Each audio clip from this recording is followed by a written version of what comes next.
My mother gave me a black eye.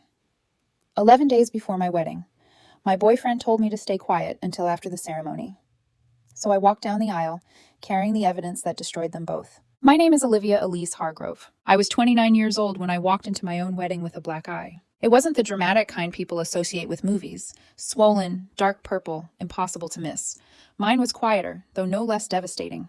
Concealer softened the damage, but it couldn't erase the yellow-green bruise spreading beneath my cheekbone, stubborn enough to remind me that some things refuse to stay hidden. Megan spent 20 minutes covering it that morning. She never asked unnecessary questions. She never offered empty reassurance. Instead, she stood behind me in the bridal suite, one hand steady beneath my chin, while the other worked patiently with a makeup sponge.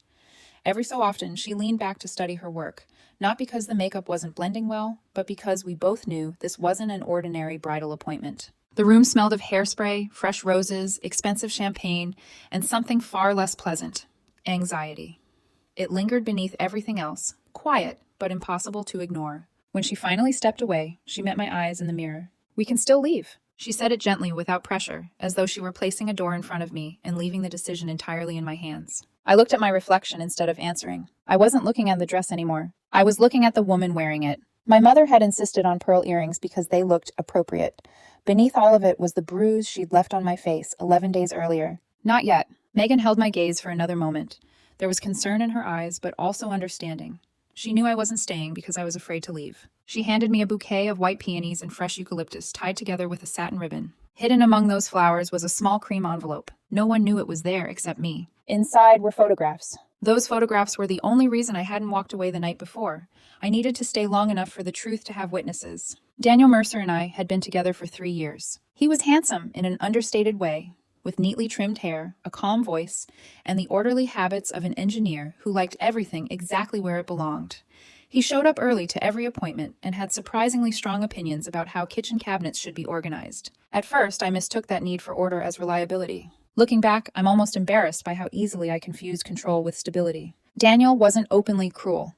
In the beginning, he was attentive in ways that were easy to appreciate and dismissive in ways I didn't yet understand mattered. Looking back, I can admit I saw more than I wanted to acknowledge. Ignoring it was easier than confronting it. I grew up in my mother's house. Her name was Catherine Hargrove, and she deserves to be named properly because this story cannot be told without her. Most people described Catherine as formidable. She chaired charity committees, knew the maitre d' at the city's finest restaurant by name, and wore pearls to weekday lunches without ever seeming overdressed. She had a voice sharp enough to silence a room and the quiet confidence of someone who had gone 61 years without seriously believing she might be wrong. My father Robert died when I was 11. The simplest thing I can say about him is still the truest. He was kind. He's also the reason I had Aunt Linda, his younger sister, who became the only adult in my life who consistently felt safe after he was gone. Once my father died, it was just Catherine and me. I could spend days describing that house, but one truth explains almost everything. I learned to read a room before I entered it. I learned not to anticipate moods, soften disagreements, apologize quickly,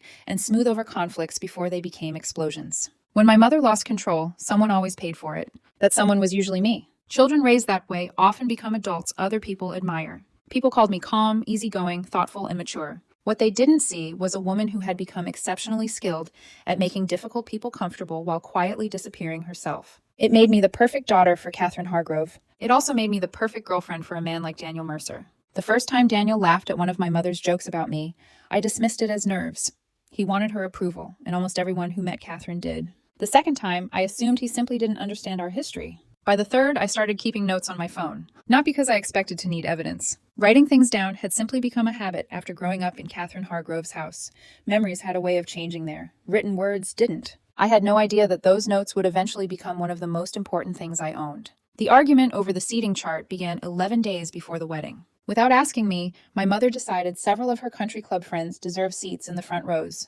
The change would push Aunt Linda farther back. That wasn't negotiable. Linda was my father's sister, the woman who drove 6 hours to attend my college graduation, while my mother skipped it for a charity luncheon. She considered more important. "It's about optics," my mother explained over the phone with effortless certainty. "The Hendersons are preparing a major donation to the hospital foundation. They need to be where the photographer will see them." "Aunt Linda is family," I replied. There was a brief silence. "She's Robert's family." She put just enough emphasis on my father's name to make the distinction unmistakable, as though anything connected to him naturally mattered less than anything connected to her. I tightened my grip on the phone. "Linda is my family. She stays in the 3rd row. The Hendersons can sit in the 5th. Olivia." "No, Mom." Her answer came after several seconds. We'll discuss this in person. We met the following Thursday at her house. Everything about the evening had been arranged with deliberate care. Fine china gleamed beneath the dining room lights. Crystal wine glasses caught the flicker of candlelight. A bottle of expensive Bordeaux sat uncorked on the table, completing the illusion of two reasonable adults sharing a quiet meal. The performance lasted until I refused her one last time. I glanced at the clock on the wall. 9:14 p.m. I'm not moving, Linda, I said. My mother's expression changed so subtly that most people would have missed it. The warmth drained from her face, leaving it perfectly composed. That look had always frightened me far more than shouting ever did. Sit down. No. I reached for my purse. She caught my arm before I could take another step. Her grip wasn't strong enough to leave a bruise, but it carried the same message it always had. You don't leave until I decide you're finished. I pulled away harder than I intended. The movement threw off her balance for an instant. Her hand came up instinctively, and the diamond cluster on the ring my father had given her 30 years earlier sliced across my cheekbone. Everything stopped. Neither of us spoke. I tasted blood where my teeth had caught the inside of my mouth. My own breathing sounded strangely loud in the silent dining room. Then she looked at me with the same composed expression I'd known since childhood. Look what you made me do. The words landed with familiar precision. I didn't answer. I picked up my purse, walked out the front door, and drove home. One hand stayed on the steering wheel.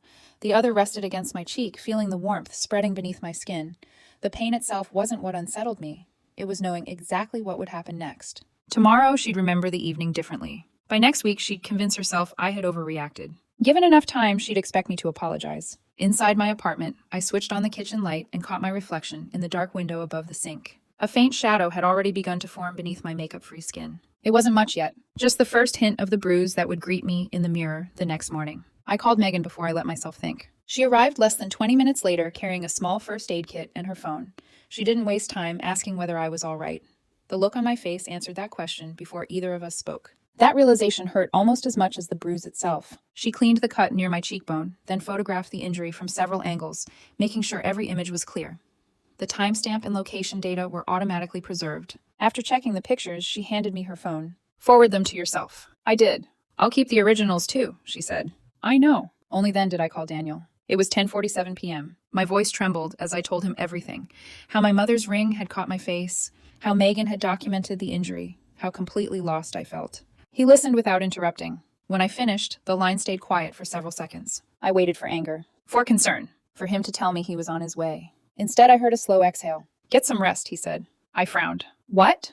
We'll deal with it after the ceremony. For a second, I wondered if I'd misunderstood him. After the ceremony? It's only 11 days away, Olivia. Let's get through the wedding first. Then we'll sit down and talk to your mother about boundaries. Boundaries. He said the word as though we were discussing seating arrangements instead of the bruise on my face. I stayed silent. I lowered the phone without saying anything. Everything suddenly made sense. I'd been waiting for Daniel to stand beside me. Instead, he had chosen the safest place he could find, somewhere between my mother and me. Okay, I said. The word surprised even me. After we ended the call, I opened the Notes app on my phone. I recorded everything while it was still fresh. I kept the entry factual, recording only what had happened while every detail was still fresh. When I finished, I emailed Megan's photographs to myself, copied Megan, and sent another copy to Aunt Linda. As I hit send, a thought surfaced that refused to leave. This wedding was no longer just a wedding. Whether anyone realized it yet or not, it had become the place where years of carefully hidden truths would finally have an audience. I barely slept. Every time I drifted off, I saw my mother's hand coming toward me. The image itself wasn't what kept jolting me awake. It was what came after. Look what you made me do. I'd heard those words in different forms for most of my life. After broken dishes, after arguments, after birthdays she'd somehow turned into disasters. After every moment, I challenged the version of me she preferred. Some children grow up hearing, I love you. I grew up believing that somehow everything was my fault. By morning, the bruise had deepened in color. The swelling wasn't dramatic, but the shadow beneath my cheekbone had spread overnight. I stood in front of the bathroom mirror longer than I meant to, trying to understand why guilt still arrived before anger. That realization unsettled me more than the bruise itself. It meant Catherine Hargrove still occupied space inside my mind, shaping my reactions long after I'd left her house. Daniel came over that evening carrying takeout from my favorite Italian restaurant, or what used to be my favorite. He kissed my forehead instead of my lips. His eyes paused on the concealer covering my cheek for a fleeting moment before he looked away. I'm sorry this happened, he said. The words were kind enough, but they felt rehearsed, as though he'd already practiced saying them on the drive over. I searched his face for outrage, for worry, for the instinctive need to protect someone he loved. Instead, he unpacked dinner with quiet efficiency. He arranged the containers on the table, poured 2 glasses of wine, and straightened the silverware until everything lined up perfectly. The apartment looked exactly as it always had. It was unsettling. Less than 24 hours earlier, my mother had struck me, yet dinner unfolded as though we were settling into another ordinary Thursday night. Halfway through the meal, I finally asked the question I'd been carrying all day. If your father hit your mother, Daniel looked up from his plate. Would you tell her to wait 11 days before dealing with it? His answer came without hesitation. That's different. How? My parents aren't your mother. No, I said quietly. They're not. He rubbed his forehead. Olivia, your mom has always been difficult. Difficult? That's not what I meant. Then what did you mean? He searched for another word. She's controlling, emotional, overbearing, violent. The correction hung between us. After a long second, he said, it wasn't intentional. Those 4 words landed harder than the bruise ever had. It still happened. I know. I held his gaze. No, you know it happened. Understanding what happened is something else. Daniel leaned back in his chair and let out a tired breath. I just don't think destroying the wedding solves anything. Destroying. His priorities had revealed themselves without him realizing it. Once you recognize a pattern, it's almost impossible to stop seeing it. That night, after Daniel left, I opened the Notes app again. Entry number 44, Friday, 8:37 p.m. Asked Daniel how he'd react if his father hit his mother. Response, that's different. Primary concern, protecting the wedding. I stared at the screen for several minutes before scrolling upward. Entry number 43, Christmas dinner. Mom called my promotion a cute little accomplishment. Daniel laughed. Entry number 39, Mom criticized my apartment. Daniel said, she's only trying to help. Entry number 27, Mom invited herself into our vacation planning. Daniel changed the reservation instead of telling her no. Entry number 18, Mom said I was too emotional. 3 hours later, Daniel used the exact same words. 44 entries. 2.5 years. None of them seemed catastrophic on their own. Together, they formed something I could no longer ignore. The evidence had been sitting in my phone the entire time. I simply hadn't stepped back far enough to recognize the picture it was creating. On Monday, I went to work. Even with the concealer, a few coworkers noticed the bruise. I walked into a cabinet door, I told them. No one questioned the explanation. People rarely do.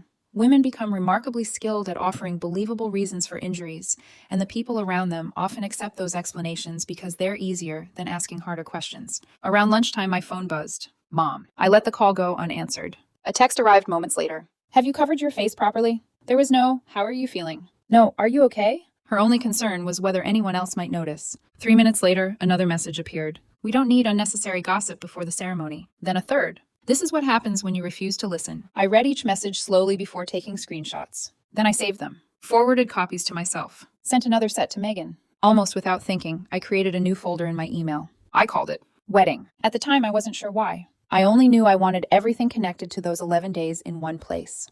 Tuesday evening, Megan stopped by with 2 coffees. She didn't ask questions the moment she walked in. She didn't offer advice. She simply settled onto the couch beside me, waiting until I was ready to speak. After several quiet minutes, she asked, Are you still marrying him? I didn't answer. Apparently, I didn't need to. She studied me for a moment before wrapping both hands around her coffee cup. You know what worries me? What? You've spent 14 years telling me stories about your mother. I managed a faint smile. Probably longer. Probably. She looked at me carefully. But lately, she said, choosing her words with unusual care, your stories always seem to end with Daniel. I didn't respond. I couldn't, because the moment she said it, I realized she was right. Thursday afternoon, I sat across from Dr. Priya Nambiar. I'd been seeing her for nearly 3 years. At first, I told myself therapy was simply a way to manage stress from work. Eventually, I admitted the real reason. Every important relationship in my life seemed to leave me carrying responsibility for someone else's behavior. She noticed the fading bruise before either of us spoke. You don't have to tell me if you're not ready. I am. So I told her everything. The argument over the seating chart. The dinner. My mother's ring catching my cheek. Her words afterward. Daniel asking me to wait until after the wedding before dealing with any of it. Dr. Nambiar listened without interrupting, making only a few notes. When I finished, she rested her pen on the notebook and asked a single question. When you think about Daniel and your mother, not individual moments, but the relationship they have, what word comes to mind? The answer didn't arrive immediately. I closed my eyes. Christmas dinner, my birthday brunch, wedding planning meetings, phone calls that stopped when I entered the room, the way they smiled at each other whenever I agreed to keep the peace. One word finally settled in my mind. Aligned. I opened my eyes. I think they're aligned. Saying it aloud felt unexpectedly difficult, as though I'd finally given a name to something I'd been avoiding for years. What makes you say that? She asked. They don't simply tolerate each other. She waited. They reinforce each other. Dr. Nambiar nodded thoughtfully. Neither of us rushed to fill the quiet that followed. Some realizations need a little space before they fully settle.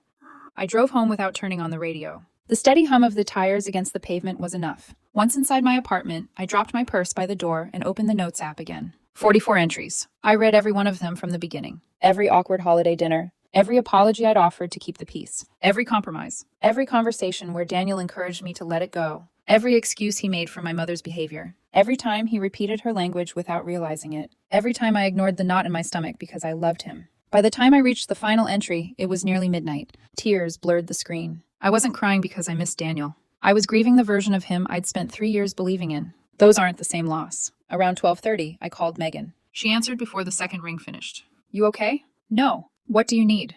I need you to photograph my face again. I'll be there in 20 minutes. I hesitated before speaking again. Megan? Yeah?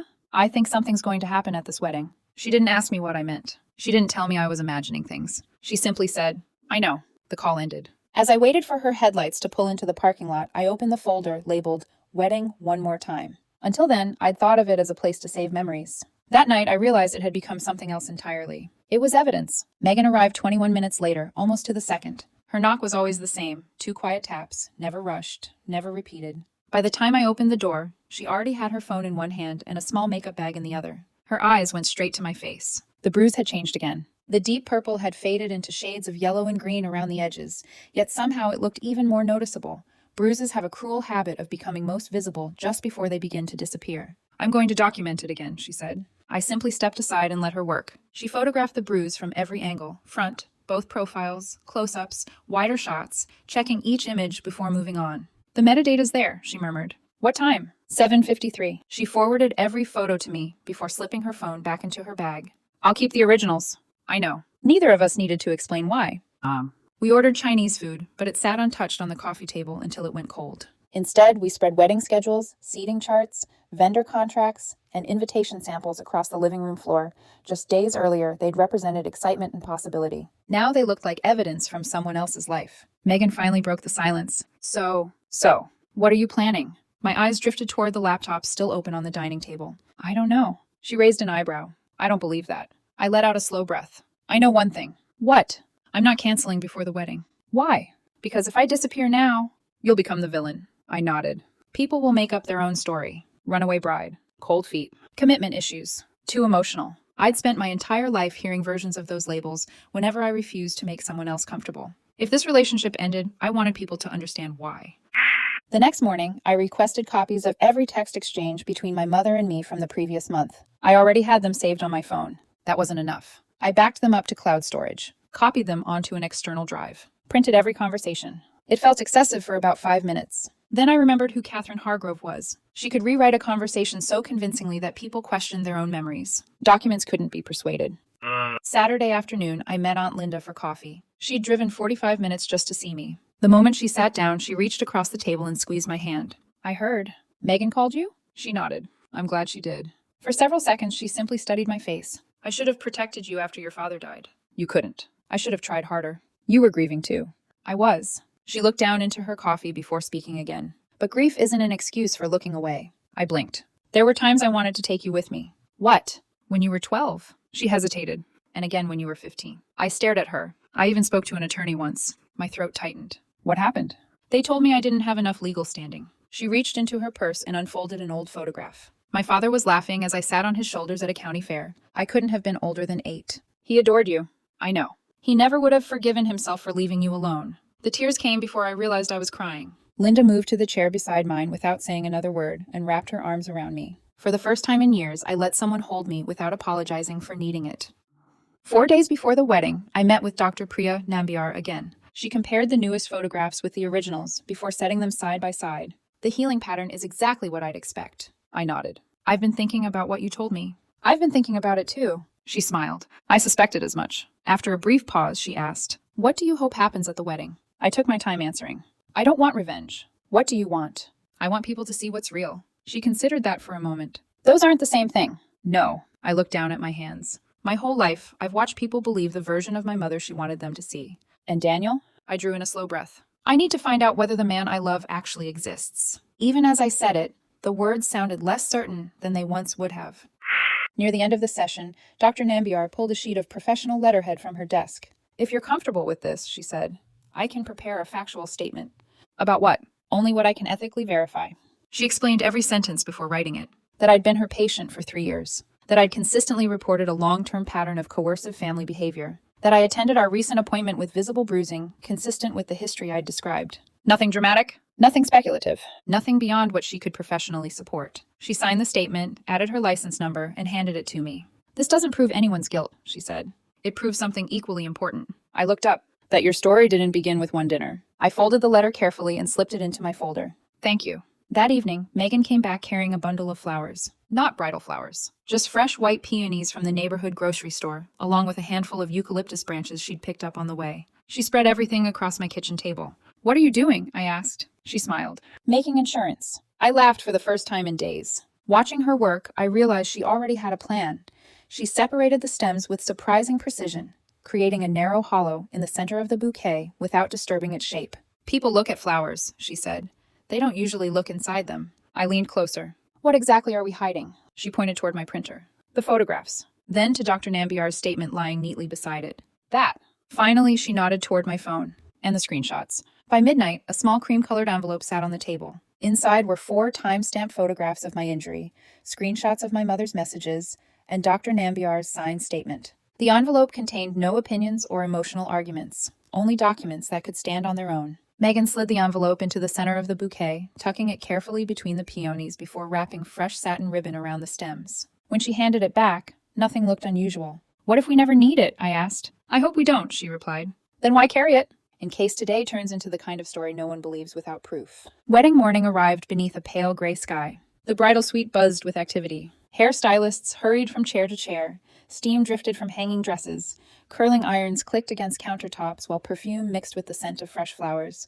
Laughter filled the room, bright enough to convince almost anyone this was an ordinary wedding morning. Maybe some of them truly believed it. My phone vibrated. Mom, make sure your makeup completely covers your face. Seconds later, another message appeared. People notice everything. No apology. No concern. No question about whether I was hurting. Only another reminder that appearances mattered more than people. I took one final screenshot, emailed it to myself, then switched my phone to silent. From that moment on, she wouldn't have another opportunity to direct the day. Megan finished brushing powder across my cheek. Neither of us mentioned the bruise. We both knew exactly where it was, even if no one else could see it. She picked up the bouquet and placed it gently into my hands. It felt heavier than flowers should, not because of the peonies, because hidden beneath them was everything I'd need if the truth finally demanded witnesses. The ceremony venue glowed with candlelight. Rows of white chairs stretched toward the altar, already filled with nearly 100 guests. Soft music drifted through hidden speakers, and every detail looked as though it belonged in the pages of an expensive wedding magazine. Aunt Linda was waiting just outside the entrance. She wore a simple navy blue dress, elegant without trying to draw attention to itself. She squeezed my hand. You ready? I smiled faintly. No. Good. I looked at her. Why is that good? Because people who aren't afraid usually don't understand what's at stake. She offered me her arm. I slipped mine through it, and together we walked toward the doors. As the doors opened, conversations faded. Heads turned toward me, and welcoming smiles appeared across the room. A few noticed the faint discoloration beneath my makeup, and whispers quietly rippled through the front rows. My mother sat exactly where she'd planned to be, wearing pale blue silk and the pearl necklace she reserved for important occasions. She looked every bit the respected, composed woman the guests believed they knew. When our eyes met, she didn't flinch. She didn't apologize. She didn't even look surprised. She smiled. It was small, confident, almost satisfied. The expression told me she believed everything was unfolding exactly as she'd planned. I held her gaze for a moment before looking toward the altar. Daniel stood waiting in a perfectly tailored tuxedo. For an instant, his attention drifted away from me. His eyes found my mother. The two of them exchanged a quick smile. So brief, most people would never have noticed it. I did. Dr. Nambiar's word surfaced immediately. Aligned. The bouquet suddenly felt heavier in my hands. The weight had nothing to do with flowers. Hidden inside those white peonies was a record of everything that had brought me to this moment. As I took my first step down the aisle, one thought settled quietly in my mind. Before the ceremony was over, everyone in that room would understand why I had chosen to walk in instead of walking away. The music faded, and nearly 100 guests rose to their feet. At the front of the room, Reverend Claire Holloway smiled warmly as she looked from Daniel to me. It was the familiar expression of someone preparing to witness another joyful beginning. She had no way of knowing she was about to witness an ending instead. I reached the altar. Before stepping away, Aunt Linda squeezed my hand once, a silent reminder. You don't have to do this alone. Most brides handed their bouquets to a bridesmaid before the ceremony began. I didn't. I kept mine. Daniel noticed immediately. A faint crease formed between his eyebrows. You okay? He whispered. Only I could hear him. I looked into the face of the man I'd planned to spend the rest of my life with. I'm about to find out, He gave a small, uncertain smile, assuming I was overwhelmed by the moment. He still believed this day would end exactly as he'd imagined. Reverend Holloway opened her book. Dearly beloved. Before she could continue, Daniel spoke. His eyes flicked toward the front row. Toward my mother. Catherine responded with the slightest nod. Most people would never have noticed it. I did. Daniel smiled back at her before turning to me. It's so she finally learns. His voice carried farther than he intended. For a heartbeat, no one reacted. Guests exchanged uncertain glances, trying to decide whether they'd heard him correctly. Then someone laughed. Another joined in. Within seconds, scattered laughter rolled through the room. A few people looked uncomfortable, but smiled anyway, following the lead of everyone around them. Even someone near the back let out a quick clap, convinced a joke had just landed. My mother lowered her eyes with practiced restraint, hiding what looked like embarrassment. I knew her too well. I recognized the expression immediately. What others mistook for embarrassment was satisfaction. Behind me, I heard Megan draw a sharp breath. Daniel leaned closer. Don't make this difficult. I kept my eyes on him. What did you mean? His smile faded. Not now. What did you mean? We're in the middle of the ceremony. Then explain the joke. The patience disappeared from his face. He lowered his voice, forgetting how easily sound traveled through the quiet hall. Your mother said consequences are the only thing that makes you listen. The front rows heard every word. She said you've spent your whole life getting away with emotional outbursts. A woman near the aisle gasped. Daniel didn't stop. I agreed. The laughter vanished. This time the silence was genuine. No shifting chairs. No whispered conversations. Just nearly 100 people staring at us. Something settled inside me. Not relief. Not triumph. Clarity. For 29 years, I'd measured every sentence to keep my mother calm. For 3 years, I'd done the same with Daniel. I'd apologized before anyone asked. Compromised before anyone demanded it. Chosen everyone else's comfort over my own. That part of my life ended at the altar. I turned away from Daniel and faced the guests. My mother hit me 11 days ago. I didn't raise my voice. I didn't have to. The words carried effortlessly through the room. I touched the edge of the bruise hidden beneath my makeup. Several guests leaned forward. A woman in the second row covered her mouth. Olivia, Daniel whispered sharply. I ignored him. My boyfriend knew. A ripple moved through the crowd. He asked me to wait until after today before saying anything. I watched Daniel's expression change. For the first time that morning, certainty disappeared from his face. In its place was something I hadn't seen before. Fear. My mother shot to her feet so quickly that her chair scraped across the polished floor. Olivia. The single word carried the same authority that had ruled my childhood. That's enough. I met her eyes. No. For the first time in years, the answer came without hesitation. She blinked, more surprised than angry. We are not discussing family matters in public. A faint smile touched my lips. We've never been allowed to discuss them in private either. An uneasy murmur passed through the guests. An elderly couple exchanged puzzled glances. My mother's expression shifted almost instantly, settling into the polished smile she'd perfected over decades. It was the smile she wore at charity galas, fundraising dinners, and church events. The smile that convinced strangers she was gracious, generous, and endlessly composed. My daughter has been under tremendous stress planning this wedding.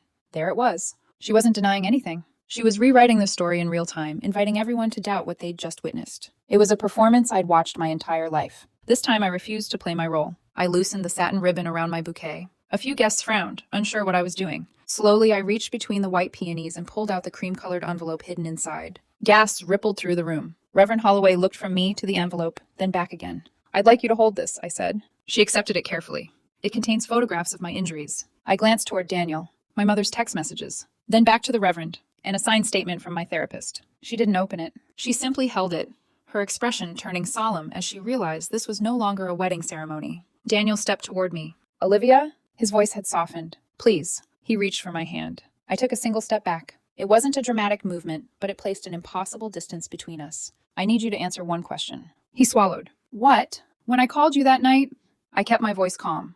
Whose future were you trying to protect? He opened his mouth. Nothing came out. Any honest answer would condemn him. Any lie would do exactly the same. For the first time since I'd known him, Daniel had nowhere to hide. Without breaking eye contact, I slipped the engagement ring from my finger. The diamond caught the candlelight as it rested in my palm. 3 years of memories, promises, and the future I'd imagined rested in the palm of my hand, reduced to a single circle of gold. You don't mean this, Daniel whispered. I do. You love me. I love the man I thought you were. I placed the ring in his hand.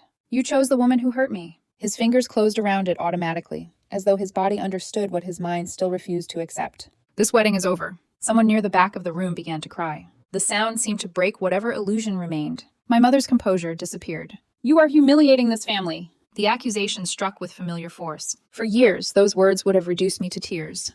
I would have apologized, questioned myself, and searched for some way to make everything right. This time they passed through me without finding anywhere to stay. I looked at her steadily. I'm telling the truth. She stared back, speechless. If the truth embarrasses you, I said quietly, that's yours to carry, not mine. No one spoke. The room was so still that I could hear someone shifting their weight near the back row. Then Aunt Linda stood. She didn't rush toward me. She simply walked down the aisle with the quiet confidence of someone who had waited far too many years for this moment. When she reached me, she rested a hand on my shoulder. You don't have to stay here anymore. My eyes filled despite every effort to stop them. I know. She smiled gently. Come with me. Behind us, my mother called out, Linda, don't you dare. Linda never turned around. She didn't acknowledge the interruption. She simply stayed beside me. I faced the guests one last time. Nearly 100 people looked back at me. Some were shocked, some heartbroken, some visibly embarrassed. Many were only beginning to understand what they had walked into. I know you came here expecting to celebrate a marriage. I paused. So did I. Several people lowered their eyes. The reception has already been prepared. I glanced toward the ballroom. I hope you enjoy the meal. None of this is your fault. A few nervous laughs broke the tension before fading away again. Daniel found his voice. Please. He stepped closer. This is all a misunderstanding. I shook my head. No. It isn't what you think. No. You can't throw away our future because of one bad night. A sad smile crossed my face. One night? The moment the words left his mouth, he realized what he'd admitted. You still think this started 11 days ago? His shoulders sagged. It didn't. I looked around the room before returning my eyes to him. It started when I was 11. No one interrupted. It continued every time someone told me to keep the peace instead of telling the truth. I held Daniel's gaze. You weren't protecting me. You were protecting the version of me that stayed quiet. I slipped my arm through Aunt Linda's. Together we turned toward the aisle. No music followed us. Only the sound of our footsteps echoed across the ceremony hall. We had almost reached the doors when someone began clapping. One person started clapping. A second joined in almost immediately. Within moments, applause spread through the room. Soon the entire room joined in. It wasn't polite applause. It wasn't uncomfortable applause. It was the sound people make when they witness someone reclaiming her own life. I never looked back. There was nothing behind me worth returning to. Outside, the afternoon sun felt warmer than it had all week. Megan was already waiting beside the car, holding the passenger door open. How do you feel? She asked. I glanced once toward the building, where my wedding had ended, before looking at the empty space on my left hand. Then I smiled, like my life is finally beginning. Even as we reached the parking lot, the clapping continued behind us. The applause wasn't celebratory. It carried something quieter, recognition. Outside, the afternoon felt strangely calm after everything that had happened inside the chapel. Megan unlocked her car, but neither of us rushed to get in. I stood beside the passenger door, still holding the bouquet. The hem of my wedding dress brushed against the pavement, collecting dust that no longer seemed important. My phone began vibrating. Daniel. I watched his name flash across the screen until the call ended. A few seconds later, it rang again. Then my mother. Another call from Daniel. An unknown number. My mother once more. Without listening to a single voicemail, I powered the phone off. For the first time in years, I wasn't ready to hear what anyone expected from me. They could wait. Instead of taking me back to my apartment, Megan drove toward Aunt Linda's house. We'll get your things tomorrow, she said. In case they come looking for me? She gave a small nod. They're going to try to regain control. The words stayed with me for the rest of the drive. Not because they wanted reconciliation. Not because they wanted understanding. Because they'd lost control of the story. When we arrived, Megan's phone was overflowing with messages. Guests. Family friends. People asking what had happened. Others insisting there had to be some misunderstanding. There wasn't. The only thing that had changed was that the truth finally had witnesses.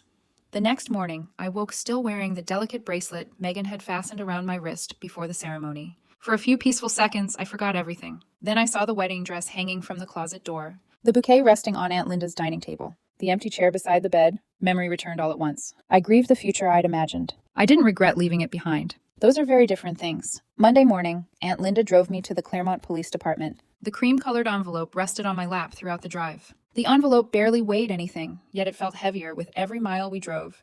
Detective Maria Santos met us in the interview room. She'd spent 15 years investigating family violence cases, and it showed in the way she greeted me. She didn't interrupt. She didn't rush me. She simply gave me the time to tell the story from the beginning. The argument over the seating chart. The dinner. The bruise. Daniel's response. The wedding. When I finished, she gestured toward the envelope. May I?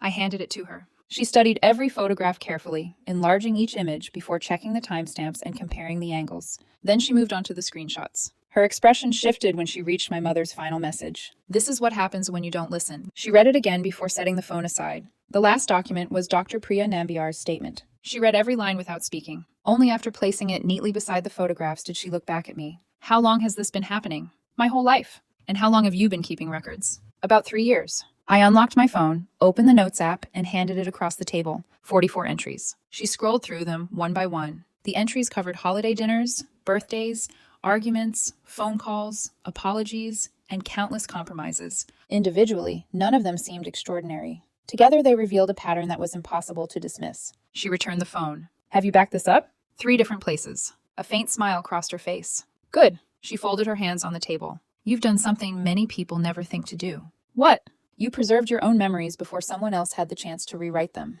The investigation moved slowly. Real investigations usually do. Within 3 days, Catherine hired an attorney. He described the injury as an unfortunate accident during an emotional family disagreement. He spoke at length about her charitable work, her reputation in the community, and her clean record. He talked about almost everything except what had actually happened. Linda's attorney, Gretchen Park, responded that same afternoon. I thought about the photographs, the screenshots, and Dr. Nambiar's letter. My written timeline. The notes I'd kept over 3 years. For the first time, the investigators weren't comparing competing versions of events. They were comparing claims against documented evidence. That made all the difference. People occasionally ask whether I regret making a scene, whether I wish I'd handled everything privately, whether it would have been kinder to wait until after the honeymoon. I've noticed those questions almost always come from people who've never spent years shrinking themselves to keep everyone else comfortable. My answer has never changed. Number. The wedding wasn't where my story began. It was simply the first time other people witnessed it. That you. About a month later, life grew quiet. Not the uneasy silence I remembered from childhood, the kind that settled over the house after one of my mother's outbursts. This was different. No unexpected phone calls. No demands that I apologize. No carefully worded explanations about how I'd misunderstood what had happened. Just peace. Only then did I realize how exhausting it had been to anticipate conflict every moment of every day. I'd spent years entering conversations with a plan, choosing words carefully, preparing apologies I hadn't yet needed, searching for the safest path through every interaction. Gradually, I stopped doing that. I simply walked into a room and trusted myself to respond honestly. The change felt almost unbelievable. Hey. One Saturday morning, Megan showed up carrying 2 coffees and a cardboard box. I found these. Inside were our wedding favors. Place cards. Unused menus. The guest book. Dozens of small details we'd spent months choosing together. For a while, we simply looked at them. Then Megan picked up one of the place cards and laughed. I can't believe we argued about fonts. I laughed too. The sound surprised both of us. We spent 3 hours choosing napkin colors, and about 30 seconds talking about whether the marriage itself felt safe. Neither of us spoke after that. There wasn't anything to add. She was right. People spend months planning weddings. Very few stop to ask whether the relationship they're celebrating is worthy of the ceremony. Together, we packed everything into donation boxes. I wasn't trying to erase what had happened. I just refused to let beautiful things become permanent reminders of a painful day. 2 months later, I returned to Dr. Priya Nambiar for what she called a progress review. The moment I walked in, she smiled. Something's changed. I think so. What is it? I considered the question. I don't rehearse conversations anymore. She waited. I used to imagine every possible argument before I saw someone. I smiled at how strange that sounded now. I'd apologize in my head before anyone had even spoken. And now? Now I answer the conversation I'm actually having. She nodded. Your nervous system is beginning to understand that not every relationship requires survival strategies. I thought about that sentence for days. Survival strategies. That was exactly what they'd been. Not personality. Not maturity. Not kindness. Ways of adapting to an environment where safety always depended on keeping someone else happy. I didn't need them anymore. Daniel never contacted me again after the email he'd sent. Mutual friends mentioned he'd stayed in therapy. Someone told me he'd transferred to another engineering firm. Another said he rarely spoke about the wedding. I genuinely hoped he became a better man. But I also understood something I'd never fully accepted before. Whatever came next in Daniel's life was no longer mine to carry. For too many years, I'd confused compassion with responsibility. They aren't the same thing. My mother completed the court-ordered intervention program and complied with the restraining order. Not because she'd suddenly accepted my boundaries, because the court required her to. Occasionally, distant relatives passed along stories. She still insisted I'd overreacted. She still described herself as the victim. She still believed other people had turned me against my family. Once, those stories would have sent me into days of self-doubt. Now, they sounded like familiar dialogue from a play I'd finally stopped performing in. Aunt Linda slowly became part of my everyday life instead of my emergency plan. Every Sunday, she arrived with pastries, soup, or something she'd baked that morning. Some afternoons, we sorted through old family photographs together. One rainy weekend, she handed me a picture I'd never seen before. My father sat on the front porch with a book open across his lap. I couldn't have been more than 5 years old. I'd fallen asleep against his chest while he read. On the back, in his handwriting, were 6 simple words. She deserves a peaceful life someday. I traced the faded ink with my thumb until the letters blurred behind tears. I think he'd be proud of you, Linda said quietly. I hope so. She squeezed my hand. I don't hope. I know. About 8 months after the wedding, Megan sent me a photograph she'd secretly taken in the bridal suite that morning. I studied it for a long time. The white dress fit perfectly. Soft curls framed my face. and my mother's pearl earrings completed the picture of the bride she wanted the world to see. Megan standing behind me with a makeup brush, the bruise almost hidden beneath careful layers of concealer. Almost. What caught my attention wasn't the bruise, it was my face. When I first saw the picture, I thought I looked frightened. Looking at it again months later, I realized something else. I looked like someone already preparing to leave. A year after the wedding that never happened, I returned to the botanical gardens where Daniel had proposed. I wasn't there because I missed him. I wanted to know whether the place still belonged to that memory. It didn't. Children chased each other around the fountain. An older couple shared sandwiches beneath an oak tree. A young artist painted the lake with watercolors. Life had continued without waiting for me. Eventually, so had I. I sat on a nearby bench and let the scent of roses drift through the afternoon air. It struck me then that I hadn't replayed the ceremony in weeks. Not because I'd forgotten, because it no longer defined me. The wedding wasn't the story. It was only the moment the story changed direction. Every now and then, someone recognizes me. A guest briefly uploaded a video from the ceremony before deleting it, but enough people had seen it that my face occasionally sparked recognition. One afternoon, a woman approached me in a bookstore. "I hope this isn't strange," she said, "but were you the bride?" I smiled. "Yes." She hesitated before continuing. "My sister left an abusive relationship after she saw that video." For a moment, neither of us knew what to say. Then she hugged me. It was brief, sincere. The kind of embrace shared between strangers whose lives touched because one person chose not to stay silent. After she walked away, I stood among the books thinking about the envelope hidden inside my bouquet. The photographs. The screenshots. Dr. Nambiar's letter. At first, I believed I'd carried those documents to protect myself. I had. But somewhere along the way, they became something more. They gave me permission to stop pretending. To stop carrying everyone else's version of my life. And finally, to choose my own. If I could speak to the woman sitting in that bridal suite one last time, I wouldn't tell her to be stronger. She already carried more strength than she realized. I wouldn't tell her to be braver either. She had been choosing courage long before she recognized it for what it was. I'd simply sit beside her and say this: one day, you'll stop mistaking silence for peace. You'll stop believing that enduring pain is the same thing as loving someone. You'll understand that telling the truth doesn't destroy a family. It only reveals the damage that was already there. That morning, I walked into a wedding carrying a bouquet. Hidden beneath the white peonies was a small cream-colored envelope filled with photographs, messages, and a single professional statement. I believed those pages would expose my mother. I believed they would reveal Daniel. In the end, they revealed someone else. Me. Not the frightened daughter who measured every sentence before speaking. Not the woman who spent years apologizing for wounds she never caused. Not the fiancé who believed patience could heal betrayal. They revealed the person I'd been trying to become all along. A woman who no longer valued appearances above honesty. A woman who understood that protecting herself wasn't an act of selfishness. It was an act of survival. When I look back now, I don't think about the applause. I don't think about the ring resting in Daniel's hand. I don't even think about the bruise. I remember the bouquet. For years, flowers had symbolized celebration. That day, mine carried evidence instead. Within a week, the flowers had wilted, and eventually the ribbon disappeared into a drawer. What they had carried stayed with me long after the bouquet was gone. That was the day my life changed. Megan had been right that morning. We did leave, just not in the way anyone expected. Walking away from that wedding saved my future. Choosing myself finally gave me the life I'd been fighting for all along.